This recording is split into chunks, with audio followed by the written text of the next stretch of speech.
Hello guys, welcome back to this video.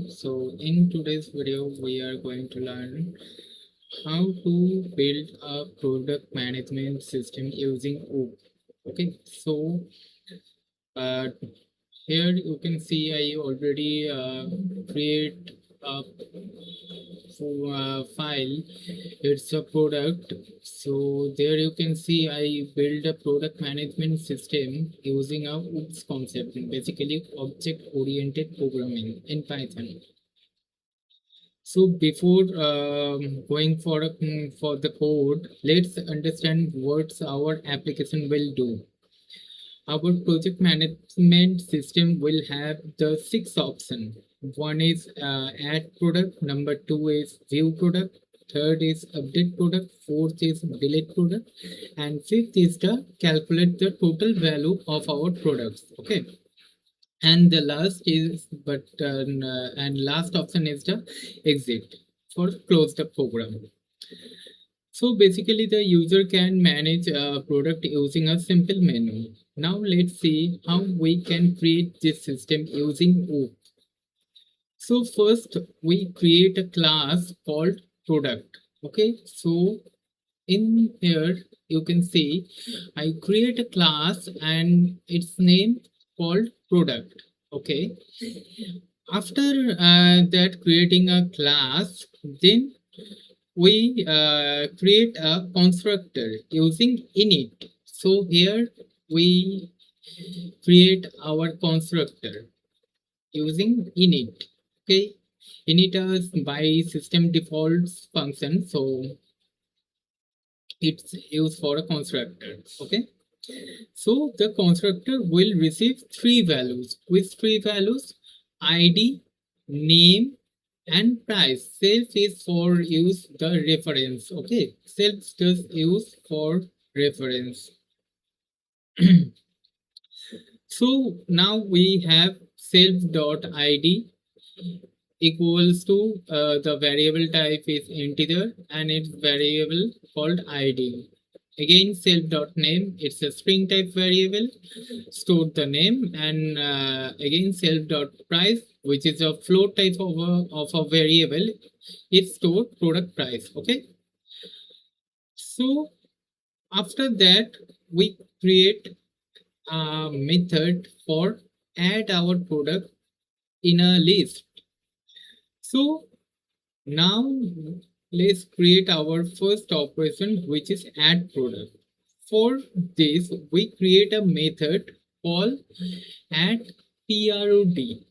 Okay, it's method because it's inside the class, so it's called method, not a function. So its name add product, add prod. Okay, so first we ask the user enter product ID, then product name, and finally we ask for the product price, and the respected variables type also we mentioned over there. It's an integer, it's a string, and it's a float. After that we create an object called product. Okay, so after that we getting all three values, so we create a product object.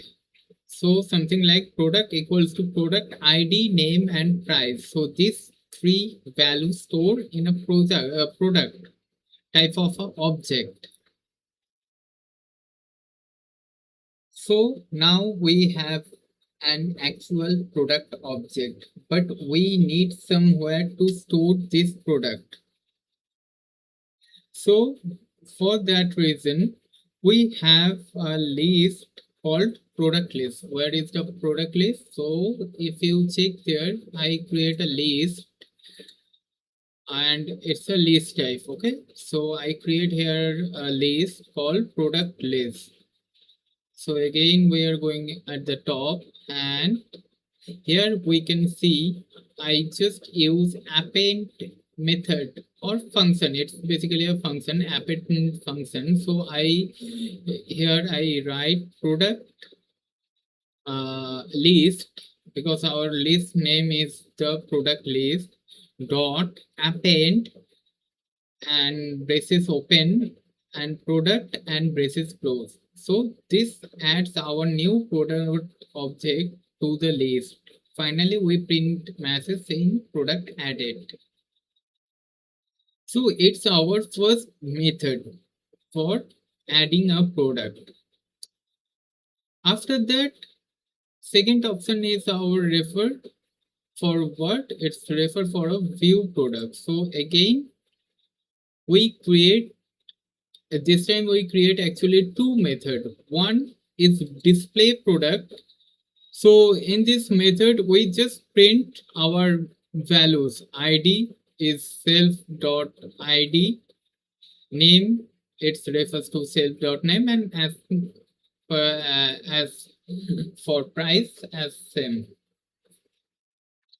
So after that, we create another method called view product. Here we at first check it's a menu driven program, so that reason we at firstly check if the length of the product list is 0. It means the list is empty, no product has been added. So that reason we show a message called list empty. There is no product on the list, so that reason users simply we display a message to user that list is empty, please add product at first. If there is any product existing on a list, then we simply check if for product in product list, then we called our display product method. So product is our object name. We already create here a object called product, so that reason we use a product is a object, and dot display product is a method which is supposed to be used here, and then we just called our list product list, and that's it. And then after, if there is any existing product which there on list, then user simply see the output with what's the product existing in the list. Okay, after that we again create another method for update our product. In here again we at first check the product list length. If 0, then we simply display a message list is empty. If there is any product existing already in the list, then at first we ask for a input from the user. So for enter a product ID for search, which type of particular product you want to be searched. Okay, so that reason we ask for a product ID input. After that, when the user give input as a product ID, then we check if for loop, we are using a for loop for check if product in product list, if product ID which all given by the user double equals to means similar to the product dot id which already exists in our list, then we simply print product found and we display old data which already stored in our list. Okay, then we again ask for an input for a updated product name and updated product price, and after user giving the or fill the input, then update it's complete and we simply show the message update done. Okay. And again we create a method for a delete product. For delete product, again we at first check that product is already in the list or not. If the not in list, if list length is 0, then we display list is empty. Okay, just a minute. Let me simplify this whole things, so it will be very helpful. Yeah, now it's perfect. And we close it. We close it. Yeah. Now it's perfect. So it's a delete method. So at first we check if the product list length is 0. We simply display the message list is empty. If there is any product already in the list, then we ask for a input for a product ID which supposed to be user want to delete. Then we check for loop condition here, product in product list. If product ID which given by the user similar to the product ID which already exists in our list, then we display a message product found. Then we again display the old data in front of a user, and that user also can cross check that user if the user confirm to delete that data or not. If user still want to delete the data, then we again ask for a last input for a confirmation, confirm to delete yes and no. It's a string type of variable user should be input. So if user input caps y, because it's a case sensitive language, so you have to enter capital Y, caps Y. So if you enter caps Y, then uh, product list dot remove function will be worked, and the product's particular product ID which given by the user, that will be deleted from the list, and we display a message delete done. Okay, so and last but not the least, that is a total value. Total value, again we check the same condition list is empty or not. If not empty, then we create a variable. It's a by default value t underscore t. It's a float type of variable. By default stored the 0.0 value. For product in for loop here we start, and again then we check we declare a new variable plus this value plus product dot price, because there we only display or sum the total product value. So that reason we use t underscore p variable plus product dot price value, so display in addi, and then we print the addi variable here. Okay, so after all this method, we initialize or we create our main function def main. We create a list which I already told you in earlier. After that, we create a object here for class called product. So obj product is a product, and by default value is the 0. For a id it's a integer type of variable, so that reason we uh, default value is 0 for a first value. Then we took a string because it's a product name, and after that product price is a float. Okay, so after that we run a while loop where we display our menu to user. Then we uh, take a input from user for a choice 1 to 6. If user choose 1, then add product method will be what. If user choice choose second option, then it's refer to a view product. Similarly, 3 for a update product, 4 for delete product, 5 for total value, and 6 for exit from this or end for this loop and exit from the program. So that's we can uh, create a menu driven program using a oops concept. And yes, at last or at least we have to call our main function if underscore underscore name underscore underscore double equals to put it double equal double underscore main double underscore and main braces open and close. So that's we have to call our main function at least. After that, the program will be worked perfectly. Okay. Just a minute. I will be show you in my terminal. It means CMD. So here we type the CMD, and here we type Python. So here is.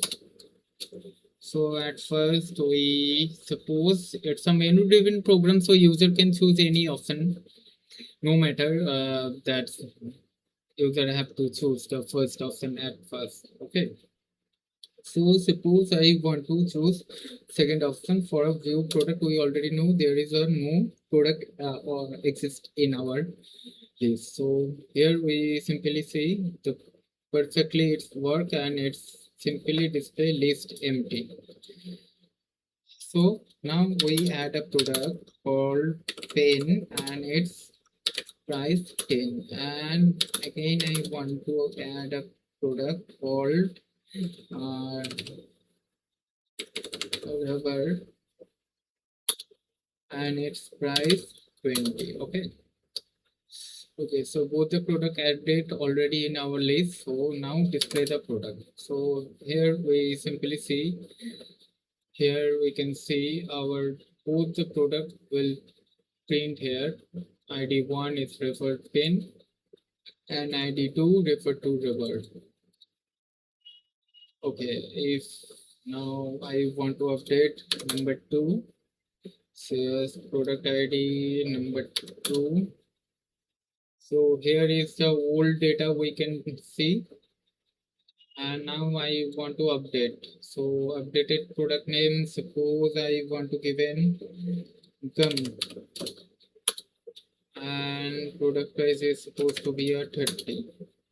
So update done. Again we want to display, and this time it will update it as a gum ID2 and gum, and product price also updated 30.